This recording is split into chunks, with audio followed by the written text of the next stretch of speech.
Is it fair for someone to serve 9 years in prison for stealing $1.5 million of chicken wings from a school district?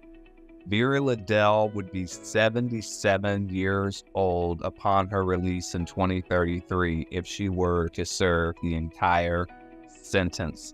I'm Ronnie Gladden, actor, author, academic, and I'm here on the digital airwaves, just trying to help us put the severed parts together as we make sense in writing our best letters to live our best lives. Thanks for being here, and let's get into this. So you probably have heard about this particular story. It centers on an Illinois school district teacher, as I mentioned, sentenced to 9 years in prison because she stole $1.5 million worth of chicken wings. So here's what the article is saying, and this is from Hollywood Unlocked, written by Jamal Osborne. It says that a former food service director who previously worked in an Illinois school district will be spending, as we said, 9 years in the slammer after pleading guilty to stealing $1.5 million worth of chicken wings. Now, according to Fox News, the wings were supposed to be distributed to students during the peak of the coronavirus pandemic. We all remember what that pandemic was like. Now, while working for the Harvey School District 152, Vera Liddell, 68, reportedly placed orders for the chicken wings through a food provider for the district. Liddell placed several orders through Gordon Food Services from July 2020 to February 2022 and billed the district while she kept the food, prosecutor stated. So she kept that for herself instead of the food going to the students. Authorities also accused her of ordering more than 11,000 cases. 11,000. 11,000. It's a lot. 11,000 cases of chicken wings from the food provider and picking up the food in a district cargo van. Now, schools were closed when the theft occurred due to the pandemic, but the district was still providing meal kits to students learning remotely. You might remember that because that was a big deal to combat food insecurity and to make sure that there were sustained services, continuity of services. That's important. Liddell was hit with charges for theft and operating a criminal enterprise in January 2023. Now, this whole scheme was discovered when the district's business manager found the invoices for the poultry during a routine mid-year audit last year, according to court documents, and that noted that chicken wings typically would not be served to students since they contain bones. Now, the audit revealed that the district's food service department had exceeded its annual budget by $300,000 with half the school year left, according to prosecutors. It's also worth noting that Liddell had worked for Harvey School District 152 for more than a decade. So here's someone that's a seasoned adult, 68 years of age, and having worked in that district for more than a decade. So this is a mature person. This is a person that's a veteran at the district that full well should have known better. This is someone that definitely should be held accountable in many ways. But again, is it fair? Is it fair for this to happen? I could see how many people would be disappointed. I could see how some folks would say, you know what, of all kinds of things to take, this here is problematic just because of the stereotypical implications that are there with it being the item of chicken wings and things of that sort. But then the other part of it too is that this was food intended for students. And as we mentioned, lots of times students are part of a vulnerable population where they may not always have access to food, especially as we said during the pandemic when there's a need to sustain the wraparound services so that they can learn. So this was really like someone that's an elder, literally eating, stealing, taking from the young, not just the district in and of itself, but the elders taking from the young. And there's already enough generational wars that exist between boomers, between Gen Z, between Gen Alpha. And that's basically what you've got right here. Someone that is full well a boomer that is stealing from Gen Z, Gen Alpha, perhaps even as we're moving to Gen Beta. So there's some real concerns there from a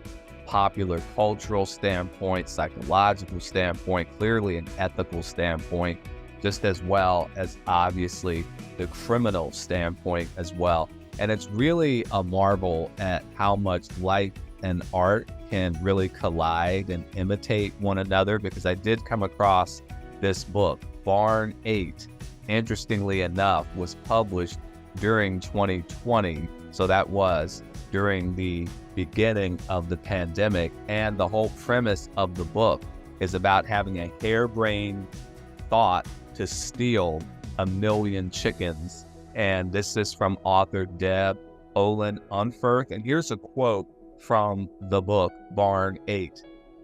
Chickens gossip, summon, play, flirt, teach, warn, mourn, fight, praise, and promise. It is this last promise that concerns us here. And when we're talking about promise, you have to wonder what was going through Liddell's head. What was it that these chicken wings were going to promise?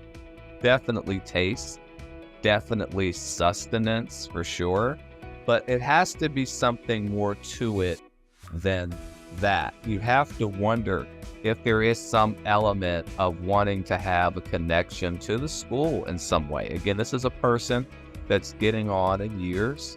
And was there something comforting about a reminder of the school being in her own possession at home? Was there something there that was deeper? Was there something about having access to a lot of stock and it just really helping her out, helping her financially? Perhaps she wasn't the most best compensated.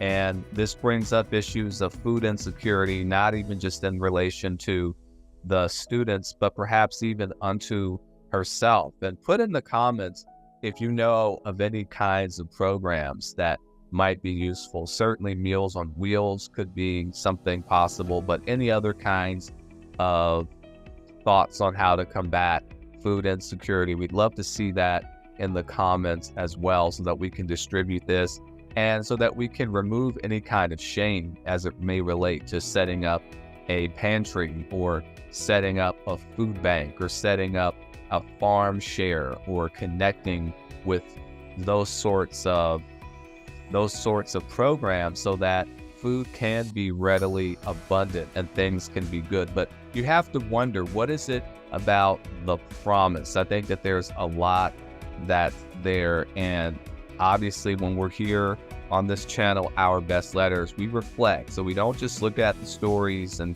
make judgments and have labels and judgments, but we do try to delve deeper to figure out what else could be there. And I know that in my own books, I've always tried to have a kind of promise, a kind of thought about going deeper and looking beneath the surface. And my book, White Girl Within, I think certainly does that as it relates to complex identity.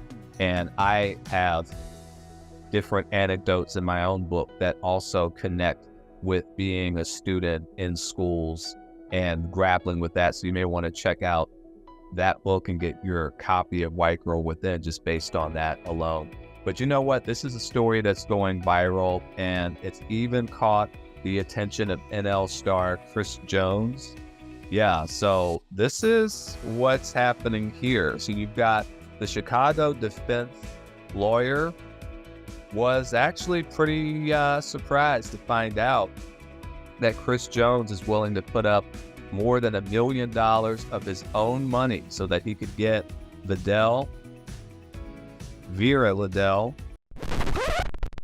Did I get her name right? I think I did. Yeah, Vera Liddell out of prison. It's not a hoax. He is definitely looking to do that. And as we said, she's already admitted to stealing at $1.5 million worth of chicken wings. But here's what he's doing. He's trying to save her time. And really, that would be perhaps some level of poetic justice. And that, it looks like Liddell was clearly looking for promise of some sort. And if you have someone here that's promising to donate $1.5 million so that restitution can be made and so that you can have a whole school district and begin healing and trust again, I think that that's something that could be good. But I don't know. Do you think that that's something that should be done? Put that in the comments. If the $1.5 million was provided by Chris Jones, would that atone the situation?